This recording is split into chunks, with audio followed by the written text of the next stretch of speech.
Welcome to the Leaders Insights podcast. Today's episode, the spreadsheet rebellion that taught us how to roll out new tools to teams. Everyone's obsessed with getting their team to adopt AI tools right now, and everyone's failing. You told me the answer is buried in a fight about spreadsheets from the 1980s. Explain yourself. Because we've done this exact dance before. VisiCalc launched in 1979, then Lotus 123 in 1983. The spreadsheet program that made the IBM PC a business machine, and accounting departments hated it. Hated a tool that did their job faster? That's absurd. Not absurd at all. Their whole authority was built on being the people who could produce numbers. The green ledger crowd controlled the flow. Suddenly, a 26-year-old with a PC could rebuild a 5-week budget model in an afternoon and change 3 assumptions live in a meeting. That's not a productivity gain to the old guard. That's a threat. So the resistance wasn't about the software being hard to learn. Right? And that's the lesson people keep missing. We frame adoption as a training problem. It's almost never a training problem. People don't refuse tools because the buttons are confusing. They refuse because the tool moves power, status, or blame around, and nobody told them how. Give me a modern version, because I suspect you're about to. Sure.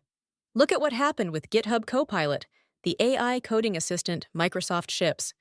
Their own 2024 numbers claim developers finished tasks 55% faster.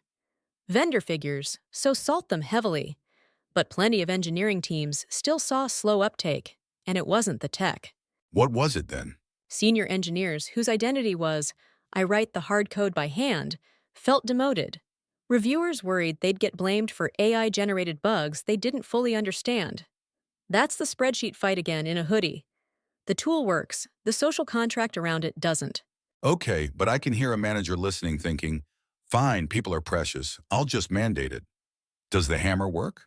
Occasionally, and it always costs you. When companies forced Salesforce, the customer tracking system, onto sales teams in the 2000s, reps complied by entering garbage data. Malicious compliance. You get the adoption metric and lose the thing the metric was supposed to measure. A dashboard full of lies is worse than no dashboard. So how did the good operators actually get spreadsheets adopted? Somebody clearly cracked it. They did 2 unglamorous things. First, they found the one person the team already respected and let them look good with the new tool, not the loudest early adopter, the trusted one. When the respected controller started walking into meetings with instant scenarios, the juniors wanted in. The permission structure changed. Exactly. Second, they redrew the blame lines out loud. They said, if the model's wrong, that's on the process, not on you personally. The moment you decouple a new tool from personal risk, resistance collapses. People aren't scared of the tool. They're scared of being the one holding it when it breaks. Let me push you. Isn't AI genuinely different, though? A spreadsheet does what you tell it. A large language model, the text prediction systems behind ChatGPT, makes things up. That's a real difference, and it changes what you verify, not how you roll it out. If anything, it raises the stakes on the blame question.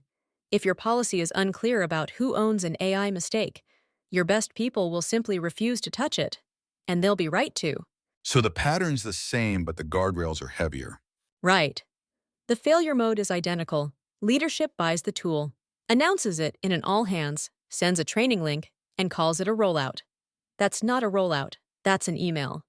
The spreadsheet story tells us adoption is a negotiation about status and safety, and it always has been. Give me the one thing a manager should do Monday morning then. Not a philosophy, an action. Before you announce any tool, find the single most trusted person on the team, not the most senior, the most trusted, and get them a genuine early win with it in private. When they vouch for it unprompted, you've won. If you can't name that person, you're not ready to roll anything out. The tool follows the trust, not the other way around. That's the whole thing. Done. Want to know where you actually stand? Take the AI self-assessment at mba-training.com.